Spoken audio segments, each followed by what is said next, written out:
I came back from a business trip. The first thing I did was go find my girlfriend to get intimate, but halfway through I was dumbfounded. My girlfriend has a mole just below her heart, but this person didn't. Besides, my girlfriend and I have lived together for 3 years. She was far from a virgin. Chapter 1. When I woke up the next day, the room was empty. My girlfriend was gone. I'd had a bit too much to drink last night. At that moment, I was still in a daze. I checked the time. I had overslept. There was an important meeting I had to attend today. With no time to think, I quickly washed up. I grabbed my jacket and rushed out the door. That evening, a friend of mine, Henry Davis, was having a birthday party. When I arrived, the private room was packed. They were playing Truth or Dare. The moment I saw my girlfriend's twin sister sitting next to her, my mind exploded. So last night wasn't a hallucination? When did Willow Miller get back from studying abroad? As I stepped into the room, my suspicions were confirmed. My girlfriend, Vivian Miller, looked at me, completely stunned. "Sincere, you're back from your trip? How come I didn't know?" As she said this, her twin sister, Willow Miller, blushed crimson. She lowered her head, not daring to look at me. I forced myself to remain calm. "The project wrapped up early, so I came back. I wanted to surprise you, but there wasn't a soul at home." Vivian didn't think much of it and said casually, "I went back to the family home yesterday. I only got back this afternoon. Wasn't my little sister sleeping at home last night?" "You didn't see her?" Beside her, Willow buried her head even lower. Her face was so red it looked like it was about to bleed. I went to bed early last night. I didn't hear anything. The noise in the room sounded distant, as if it were coming through glass. My mind was flooded with the clear yet chaotic images from the night before. The two sisters looked identical. Remembering the passionate scenes from last night, even now, the memory made my mouth go dry. I mumbled, "I didn't get home until almost dawn. I didn't notice." Vivian gave me a suspicious look but didn't press the issue. "Sincere, what are you spacing out for?" Henry nudged me from the side. "Your late 3 penalty. Shots for you." I snapped back to reality and downed the glass of red wine my friend had poured for me. Chapter 2. A short while later, someone else walked into the room. It was my girlfriend Vivian's old flame, Ethan Sterling. Without a word, he sat down on the other side of Vivian. Ethan had only returned to the country a month ago. The night he came back, Vivian threw a grand welcome home party for him. She lied to me, saying she had urgent company business and would be home late. I didn't think anything of it at the time. But in the middle of the night, her assistant called me. She said a problem had come up with a company project. It required Vivian's personal attention to resolve, but she couldn't reach her. That's why the call came to me. I tried her work phone. Sure enough, it was off. I had no choice but to call her personal number. Vivian usually carried 2 phones. Only her family and a few of her closest friends knew her personal number. She hung up on me more than a dozen times in a row. Soon, she sent an impatient text message. "Sincere, can you stop being so annoying? I already told you, I have something urgent at work to deal with. What's the meaning of you calling me over and over?" After sending that message, her personal phone was also turned off. That night, I contacted a private investigator to track her movements. That's when I found out about the welcome party she threw for Ethan. Ethan had too much to drink at the party and ended up in the hospital on an IV drip. Vivian stayed by his side the entire night. I didn't sleep a wink that night. I sat on the sofa until dawn. When she returned, she saw me sitting there, my eyes bloodshot, and jumped. "Sincere, you're up so early. Why don't you get some more sleep?" I looked at her coldly. "Is your company's project crisis resolved?" Her eyes flickered, unable to meet my gaze. "Of course. With me on the case, is there anything that can't be solved?" A sarcastic smile touched my lips. "Oh, is that so? Your assistant couldn't reach you last night, so she called me. She said the project's problem was extremely serious and required your personal intervention to fix. I was so worried about you, but I see you've already handled it." The moment I finished speaking, Vivian's face changed dramatically. She hastily pulled out her phone to check. When she saw the messages from her assistant, her body trembled violently. How could this be? Chapter 3. I feigned concern. "What's wrong? You look terrible. Were you too tired last night?" "Sincere, I have an emergency. I have to get to the office." Her face was pale as she dropped that line and rushed off.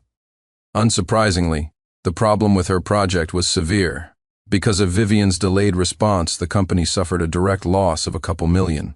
What Vivian did next was even more outrageous. She hired Ethan as her personal assistant. I flew into a rage on the spot, and we had a massive fight. Sincere, Ethan and I grew up together. I only see him as a little brother. Can you please stop being so unreasonable? If there was anything between Ethan and me, why would I have chosen to be with you? People with dirty minds see everything as dirty at that moment. My chronic stomach pain flared up. Vivian couldn't be bothered to argue with me anymore. She rushed me to the hospital, but halfway there she got a call from Ethan. Without a second thought, she dropped me off on the side of the road. At that moment, my stomach suddenly didn't hurt as much. I quickly hailed a cab and followed her. I ended up outside an old apartment building. There, I saw Ethan sobbing in Vivian's arms. He held up a finger with a tiny scrape on it. "Vivian, I'm so clumsy, I was just trying to cut some fruit, and I cut my finger. It hurts so much, Vivian. Am I going to get tetanus? Am I going to die? Damn it, that pathetic sissy boy!" Seeing this scene, my anger shot through the roof. I stormed over furiously. I grabbed him by the hair and slapped him hard across the face. The slap sent him sprawling to the ground. I followed up with a few vicious kicks. I beat him until he was a bloody mess. "Sincere, what are you doing?" Vivian shrieked and threw herself at me. She held me back tightly, her eyes red. "Sincere, have you lost your mind? Ethan is just a kid. How could you be so rough with him?" I let out a derisive laugh. "Heh, a kid? A 26-year-old kid? Why don't you ask him if he's hit puberty yet? Clinging to someone else's girlfriend in broad daylight and not letting go." "Vivian, do you take me for a fool?" I violently shook off Vivian's hand, my voice turning to ice. "We're done, you scumbag girl. Go comfort your kid." After saying that, I turned and walked away without a second glance. Behind me, I heard Vivian's panicked shouts and Ethan's whiny, manipulative words of comfort. "Vivian, it's all my fault. Please don't fight because of me. I shouldn't have called you." Chapter 4. My stomach issue wasn't a big deal. A little medicine and it was fine. I was in a terrible mood. That night I called Henry Davis out for drinks again. His words were a real wake-up call. "Sincere, why do you care so much? Vivian and her old flame are tangled up together. Are you seriously still planning on marrying her?" Vivian was the campus belle in college, with a delicate face and a stunning, curvy figure. We had years of history between us. If Ethan hadn't shown up, I really would have planned to marry her. But now, there was no way in hell. I immediately shook my head. "Since you're not going to marry her, what are you torn up about? If she agrees to cut ties, fine. If not, just find someone else. You're Sincere Prescott. You're handsome, you're rich. What kind of woman can't you find? If she still wants to be with you, just treat her like a free lover. It's not her cheating on you, it's you cheating on her future husband." He winked at me, a lewd grin on his face. "She's gorgeous, great body, you're not losing out." Damn, his words hit me like a ton of bricks. Suddenly, everything became clear. Sure enough, over the next period, she called me more than a dozen times a day. I didn't answer a single one, and I didn't go back. It wasn't until a week later that she cornered me outside my company building. She looked haggard, with heavy dark circles under her eyes. The moment she saw me, her eyes lit up, and she rushed over to grab my arm. "Sincere, I was wrong last time. Please don't be angry. The Sterling family's overseas businesses went bankrupt. Ethan is going through a really tough time right now. I just felt sorry for him, so I wanted to take care of him a bit more. Don't be jealous. I swear, you're the only one I'll ever love." She threw herself at me, hugging me tightly. "Sincere, I'll be more careful from now on. I will never betray you. Please come back during this time." I had my private investigator keeping tabs on her. I confirmed that nothing had happened between her and Ethan. Otherwise, if she had actually slept with him, I would never touch her again, no matter how much I craved her body. I felt the soft, supple body in my arms and the familiar scent of her perfume. My body's reaction was honest. That night, we unlocked several new positions. But Ethan wouldn't give up. Every few days, he would send me provocative, intimate photos of him and Vivian. Pictures of them eating together, standing extremely close in the office, or serving each other food at a company party. At night, I would show these photos to Vivian, one by one. I used her guilt to punish her mercilessly. We tried almost every uniform and fantasy imaginable. Even during my business trip abroad, I kept receiving provocative photos from Ethan. I had planned to punish Vivian harshly as soon as I got back, but I never expected to accidentally involve Willow. Chapter 5. In the private room, after a few rounds of drinks, everyone started playing Truth or Dare. Ethan lost and was dared to kiss any person of the opposite sex in the room. Without hesitation, he kissed Vivian on the cheek. The atmosphere instantly became awkward. Many people secretly glanced at me to see my reaction. I just smiled nonchalantly. "Why is everyone looking at me?" "Carry on," Vivian quickly explained. "Sincere, don't overthink it. You know I've always seen Ethan as a little brother." I nodded slightly, feigning understanding. If this had happened before, I wouldn't have just flipped the table. It's debatable whether Ethan would have even walked out of that room. But now my attention was focused on Willow Miller. While both sisters were flawlessly beautiful with incredible figures, Willow's eyes were clearer, more pure. From the moment I walked in, she had been stealing shy glances at me. Even a fool could see the affection in her eyes. Seeing that I wasn't angry, Vivian let out a huge sigh of relief. A few more rounds passed. Henry, my trusty wingman, dared me to kiss any person of the opposite sex in the room.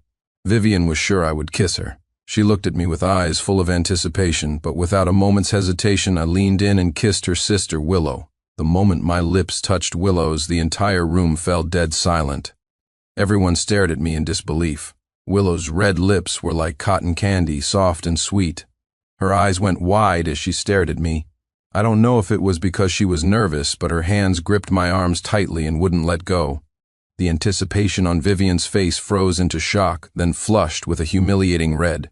She clutched the hem of her dress so tightly her knuckles turned white. Whoa, Henry was the first to react, leading the room in wolf whistles and cheers. Way to go. Sincere playing it wild. My friends had long been fed up with Vivian and that scumbag Ethan. The room erupted in a cacophony of noise. Whistles and jeers all mixed together. Bang, Vivian exploded. She shot up from her seat and pulled me away with surprising strength. Sincere, she was like a lit powder keg, her eyes practically shooting fire. "Sincere, are you insane? Willow is my sister. How could you do something like that to her right in front of me?" Chapter 6. I ran my thumb over the corner of my mouth. The soft, sweet sensation hadn't faded. I looked at Vivian with a sneer. "Vivian, it's just a game. Why are you getting so worked up? I've always thought of Willow as a little sister. If there was anything between us, it would have happened long ago. Why would I have ended up with you, see? When you have a dirty mind, you see everything as dirty." I threw her own words right back at her. Her face instantly turned beet red and she trembled, speechless. Ethan quickly stood up to defend her. "Mr. Prescott, you're just doing this to provoke Vivian, aren't you? There's nothing going on between Vivian and me. Even if you're jealous, there should be a limit. Vivian works so hard. Can't you just give her a break?" It seemed I had been too lenient with him. Did every stray cat and dog now think they could walk all over me? My eyes filled with menace. "You've been sending me provocative photos every few days, you bastard. I ignored you. And you really started thinking you were something special, didn't you?" I grabbed a wine bottle from the table and smashed it over his head. Crash, the bottle shattered instantly, sending glass shards and red wine flying everywhere. The scene descended into chaos. Ethan clutched his forehead, screaming as he fell to the ground. Blood gushed from between his fingers. Vivian, frantic, rushed to check his injuries. She was heartbroken, tears streaming down her face. Seeing this, Ethan panicked and tried to wipe her tears away. "Vivian, don't cry. I'm fine. It's all my fault. I made you worry again." His words only fueled Vivian's rage. She spun around and roared at me. "Sincere, what the hell is wrong with you?" I narrowed my eyes at her. "Vivian, if I really lost it, I have plenty of ways to deal with him. Do you really think you can protect him?"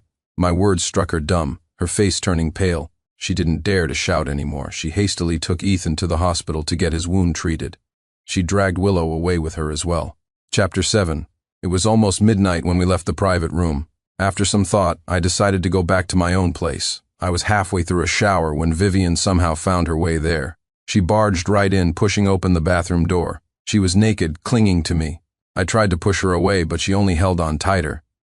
To be honest, if it weren't for this whole incident with Willow, I could have continued playing along with her. But now, being touched by Vivian, I felt an inexplicable wave of nausea. "Sincere, I know I've been too close with Ethan, and it made you jealous. I was wrong. I'll be more careful from now on. Can you please stop targeting him?" So she was here to plead for her pretty boy after all. I forcefully pried her hands off me. I grabbed her by her delicate neck. With a single motion, I dragged her out of the bathroom and threw her to the floor. Vivian landed hard, clutching her throat and coughing relentlessly. Her eyes were filled with disbelief. "Sincere, are you crazy? How could you do this to me?" I wrapped a towel around my waist and looked down at her with icy eyes. "Who let you into my house? Get out." Vivian lay on the cold floor, coughing so hard she almost cried. A glaring red mark was visible on her neck. She looked up at me as if seeing me for the first time. "Sincere, how could you treat me like this? We've been together for so many years. You never used to lay a hand on me, and you have the nerve to bring up the past." I leaned against the bathroom doorway, my eyes devoid of any warmth. "In the past, I valued you too much. That's why I tolerated you lying to me time and time again, protecting Ethan time and time again. But the you right now," I paused, deliberately adding weight to my words. "You make me sick." I don't know if my words struck a nerve, but Vivian shrieked. "Sick?" She scrambled up from the floor. She frantically grabbed her scattered clothes and threw them on. "Sincere, you used to treat me like a princess, saying you would love me for a lifetime. I don't believe you can just let go like this. You kissed Willow in the room today, and you pushed me away just now. Isn't this all because you're jealous? Trying to provoke me this way, forcing me to draw a line with Ethan. Do you think this is fun?" I didn't answer, just watched her with cold indifference. Chapter 8. Her tone grew even sharper. "Let me tell you, Sincere, don't you forget, if I hadn't saved you back then, you would have died. You were in a coma in the hospital for a week. Who watched over you for 7 days and 7 nights? It was me." She took a step forward, her eyes red as she stared at me. "And now you want to dump me?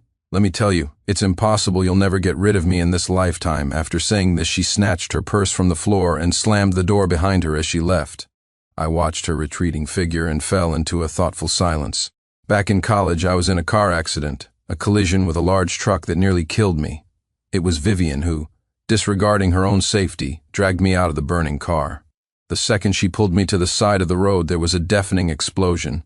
Boom, my sports car was instantly engulfed in flames, and the heat wave sent both of us flying. When I woke up again, a week had passed. The white hospital room was filled with the strong smell of disinfectant. Vivian was slumped over the side of my bed, her hair a mess, with dark circles under her eyes. It looked like she hadn't had a good night's sleep in a long time. She was holding my hand tightly. When she saw my eyes open, she froze for a moment, and then tears started falling, one after another. Her voice was hoarse. "Sob, Sincere, you're finally awake. I'll go get the doctor right now." When a pretty nurse came in to change my IV, she even joked, "Hey, handsome, your girlfriend is so good to you." She's barely slept these past 7 days and nights. She's cried herself dry. The day I was discharged, she stood under the large plane tree at the hospital entrance, holding a huge bouquet of roses, and confessed her feelings to me. The dappled sunlight fell on her. In that moment, she was ethereally beautiful. "Sincere, I like you. I want to take care of you for the rest of my life. Will you be my boyfriend?" It would be a lie to say I wasn't moved. Back then, it seemed like her eyes only had me in them. The memory of that gentleness made me smile unconsciously during countless nights. I swore then and there that I would repay her for the rest of my life. Around that time, rumors started circulating that the Miller Corporation was on the verge of bankruptcy. She hugged me tightly, her eyes red. "Sincere, my family's company is about to collapse." Without any hesitation, I went home and fought tooth and nail to convince my parents to invest. I even risked falling out with the opposing shareholders. After I took over the Prescott Group, the first thing I thought of when it came to high-quality partnerships and projects was the Miller Corporation. Vivian's status in the Miller family skyrocketed. She became the designated heir without any question. It was out of gratitude for her saving my life back then that I tolerated her again and again, leading to the situation we're in today. Chapter 9. The next day, Willow Miller invited me to her welcome home party. Of course, I would attend her invitation. Back then, besides Willow, many other classmates had gone abroad to study with her. When I arrived at the hotel, I found that all these PhDs were present. Vivian was there too. Ethan was probably still laid up in the hospital, so for once he wasn't by her side. After a few rounds of drinks, one of Willow's best friends teased, "Willow, you risked your life to save Sincere back then. You liked him so much, and now he's your brother-in-law. Fate really is a funny thing, isn't it?" As soon as she said this, Vivian's face drained of color. She shot up from her seat.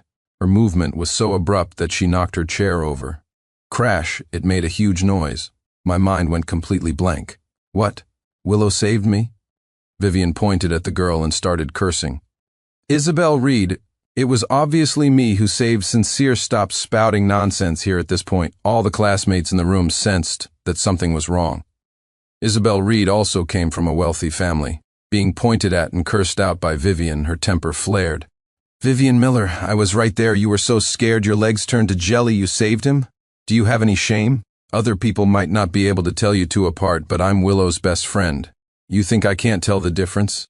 Isabel looked at my confused expression, then at Willow's downcast face, and it all clicked.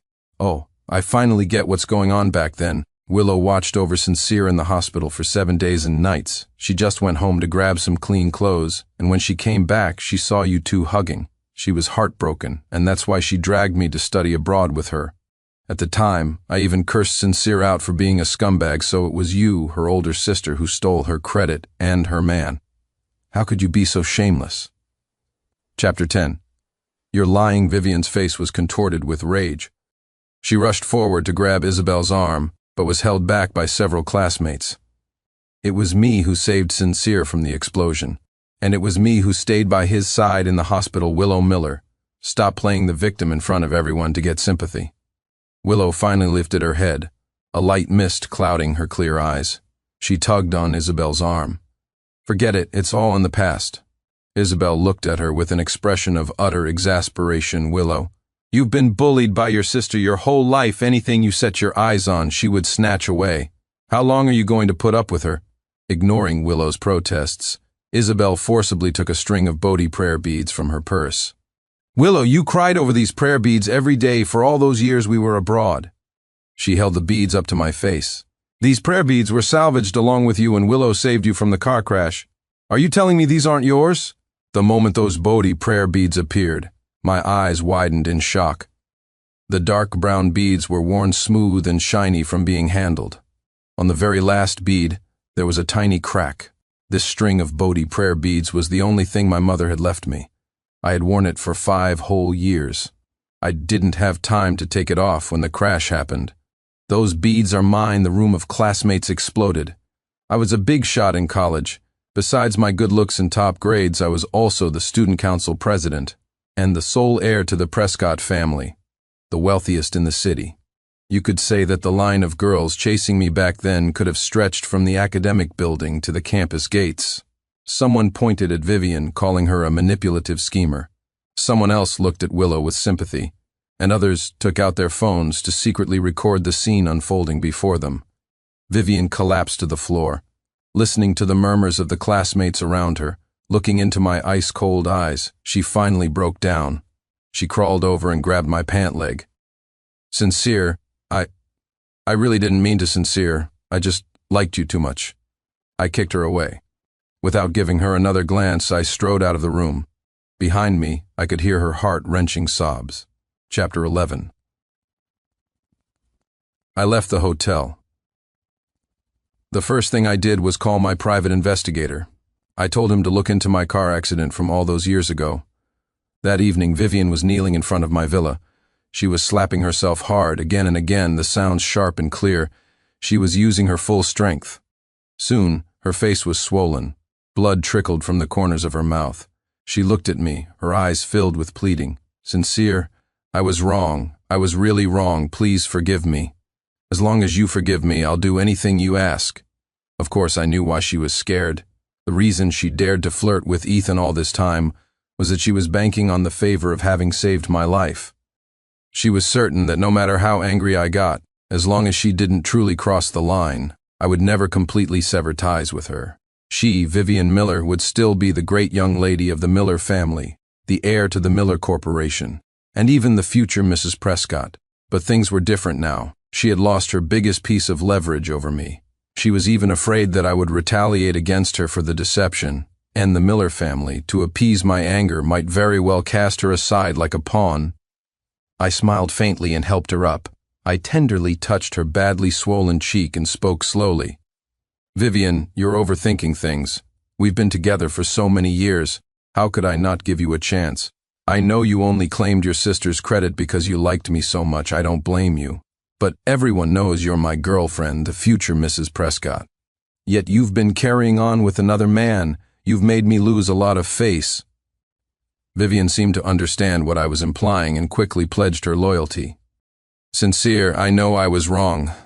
Believe me, I have never done anything to betray you. Don't worry, Sincere. I absolutely will not disappoint you this time. I watched her leave, a meaningful smile playing on my lips. Chapter 12. Vivian was certainly ruthless enough. Just 2 hours later, she sent me a video. In the video, Ethan was on the ground like a dog covered in blood. His limbs were twisted at unnatural angles. They were clearly broken. He groveled on the floor, begging for mercy with none of the smugness he had when he was provoking me. Vivian truly did not disappoint. The only person she ever loved was herself. When her own interests were at stake, the lives of others meant nothing. If a cold-hearted snake of a woman like this ever gained power, she would absolutely turn on me to avenge her old flame. As I was lost in thought, Vivian's call came in. Sincere, did you see the video? I promise you Ethan will never appear before you again. Please don't be angry, okay? I didn't say a word. I just hung up the phone. I called my assistant. Quentin, double the security personnel at the company headquarters and at my villa. Starting tomorrow, dump all shares of the Miller Corporation and cancel all of our partnerships with them. Understood, Mr. Prescott. Chapter 13. The next day, the Miller Corporation's stock completely collapsed. Once the official announcement of our partnership cancellation was released, the Miller family went into a full-blown panic. Nearly 70% of the Miller Corporation's business came from my family's company. Once I pulled out, other partners weren't fools. To protect themselves, they all chose to sever ties with the Miller Corporation. The Millers were like ants on a hot pan, frantically calling me. Of course, I wouldn't answer. I rejected every call. With no other options, the Miller family scrambled to find help elsewhere. Unfortunately, everyone knew that the Millers had offended the Prescott Group, the city's leading enterprise. Who would dare get involved at a time like this? Friends who used to call them brothers either didn't answer their calls or avoided them completely. The head of the Miller family had no choice but to bring Vivian to my door to apologize in person. Worried they might do something desperate, I had more than a dozen security guards come into the room with me. Vivian was forced to kneel before me, stripped of all her pride as the Miller heir. Sincere, I really know I was wrong. Everything before was my fault. Sincere, didn't we agree to get married by the end of this year? I'll agree to it. We can go take wedding photos tomorrow, okay? She cried pitifully, a picture of sorrow. Vivian crawled towards me like a dog, trying to grab my pant leg, but I kicked her away. Vivian Miller, what makes you think I would still marry a liar like you? The trust between us has crumbled. There's no going back. Vivian's face turned ashen as she stared at me blankly. Her father, Arthur Miller, forced a hideous smile, his forehead slick with cold sweat. Mr. Prescott, Sincere, it's all this girl's fault. She's been spoiled since she was a child. It's all my family's fault for the sake of the many years Vivian has been with you. Please give the Miller Corporation a chance to survive. I promise you, from now on, the Miller family will follow the Prescott Group's lead in everything. I looked at the father-daughter pair before me, one a hypocrite, the other ruthless. Like father, like daughter. Chapter 14. Mr. Miller, I began slowly, my tone distant. It's not that I'm unwilling to give your family a way out. It's that Vivian deceived me first, then provoked me with Ethan. My pride, the pride of the Prescott family, can't just be trampled on without any consequences, can it? Yes, of course, Arthur Miller nodded and bowed obsequiously. He shot Vivian a harsh glare. You worthless thing. Look at the mess you've made. Get on your knees and beg Sincere for forgiveness. Now Vivian's face was pale as she kowtowed repeatedly on the ground. Sincere, I really know I was wrong. Please, just give me one more chance. Arthur Miller watched me cautiously. Sincere, the news of our family's marriage alliance was released at the beginning of the year. Since Vivian knows she was wrong, and she didn't actually do anything to betray you, perhaps you could see. I gave him a cool glance. The marriage alliance and the business partnerships can continue, Mr. Miller. You don't just have one daughter, do you? Vivian's expression changed dramatically. She stared at me in disbelief and shrieked, Sincere, you want to marry Willow Miller? What is Willow? What right does she have to take my place as Mrs. Prescott? Sincere, how could you do this to me? I didn't look at her, my gaze fixed on Arthur Miller with a half smile. A muscle in his face twitched violently. His eyes were a complex mix of emotions, shock, struggle, and embarrassment. But mostly, it was shrewd calculation. The Miller Corporation was hanging by a thread, and a marriage alliance was the fastest way out of the crisis. As for whether the bride was Vivian or Willow, for the Miller family as a whole, it seemed there wasn't much difference. In fact, because Willow didn't have all this messy baggage, perhaps she was a better fit. Once that thought took root, it quickly spread through his mind. Dad, Vivian saw the hesitation in her father's eyes. She grabbed his arm in terror. Dad, you can't agree. Sincere is mine. He's always loved me. He's just angry with me. He's trying to get revenge. How can you push Willow to him? Arthur Miller violently shook her hand off, his voice seething. Shut up. Haven't you caused enough trouble already? If you hadn't screwed things up, would our family be in this position? He turned back to me, his face once again plastered with a fawning, hypocritical smile. Sincere? Mr. Prescott, you're right. That child, Willow, she's quiet, never fights for anything. She's been a good girl since she was little. She might indeed be a better fit. Dad, Vivian let out a blood-curdling scream, as if her entire world was collapsing. She had been raised as the successor, the future hope of the Miller family. Her whole life, her sister Willow had never been able to compete with her. But now, in the face of family interests, her own father had abandoned her so easily. I watched the drama of the Miller family turning on each other with a cold heart. I was already well aware of their heartlessness. I'm glad you understand, Mr. Miller. I nodded slightly. Then it's settled. Vivian was dragged away by her father, unwilling and resentful. Chapter 15. Arthur Miller was quite the character. He sent Willow over that very night. I wrapped my arms around Willow's soft body, inhaling the faint, clean scent of her body wash. My heart skipped a beat. It seemed she had bathed before coming. The Miller twins were goddess-level beauties back in college. Their faces were almost perfectly exquisite. Their enchanting figures, in particular, were the subject of countless fantasies. My gaze drifted downwards to Willow's long, shapely legs, which were incredibly alluring. I met her large, expressive eyes and smiled. When I came back from my trip last time, I mistook you for Vivian. Why didn't you push me away? Or is it as Isabel said, you really do like me? Willow's cheeks flushed bright red. Her eyes darted around, not daring to meet mine, and her voice was barely a whisper. I was just stunned. I didn't know how to react. The excuse was so clumsy that it seemed even she didn't believe it. Her voice grew quieter and quieter. I gently lifted her chin, forcing her to look at me. Her usually clear eyes were now filled with shyness and panic. Willow, are you here tonight of your own free will, or did your father force you? If it's the latter, I can let you go. Willow's body trembled slightly. After a long moment, she took a deep breath. Her voice was still soft, but it carried a note of determination. He didn't force me. She paused for a second before looking directly into my eyes and continuing. A long time ago, I already liked you, even before my sister did. So that night I gently caressed her smooth, delicate chin, my eyes fixed on her luscious red lips. You were willing? Willow's face grew even redder. She quickly lowered her head in embarrassment and let out a soft I hesitated no longer and leaned down to kiss her. She let out a small gasp, her body stiffening for a moment before relaxing, responding to me with clumsy inexperience. That night was exceptionally passionate. We didn't stop until just before dawn. The next few days were the same. Willow grew more and more proactive, her movements becoming more skilled. Chapter 16. But a week later, not only was the Miller Corporation's crisis not resolved, but Vivian had been arrested. The Millers couldn't sit still any longer. They pushed Willow to come find me at my office. She pushed open my office door, her face etched with urgency. Sincere, how did my sister get arrested? And you promised to continue our business partnership. Why hasn't anything happened yet? Vivian's arrest was, of course, my doing. Ethan had been missing for days, and his family was going frantic. As the city's youngest self-made billionaire, I had a deep-seated hatred for such criminal behavior. I sent the video of Vivian torturing Ethan to the police. Vivian was taken in for questioning that same day. It seemed she wouldn't be able to escape the charge of attempted murder. I looked at Willow coldly. What, are you questioning me? Or do you want to end up like your sister, locked away for the rest of your life?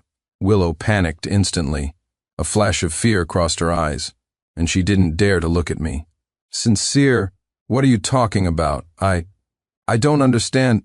I took the private investigator's report and threw it at her face.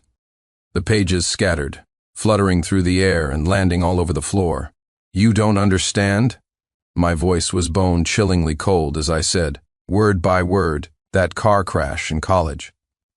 Don't tell me you had nothing to do with it, Willow Miller. My demeanor terrified Willow, and she trembled violently. She instinctively looked down at the documents scattered around her feet. It was all evidence from the car crash.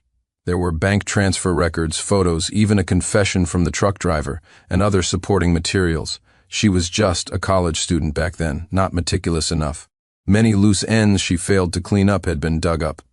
In truth, I had gotten my hands on this evidence even before Arthur Miller came to see me. I just thought Willow was attractive and decided to play with her a little longer. It would be a shame to send her away too soon, wouldn't it? Chapter 17. Her breathing suddenly became ragged, and all the color drained from her lips. She swayed, nearly falling over. No, it's not like that. Sincere, let me explain.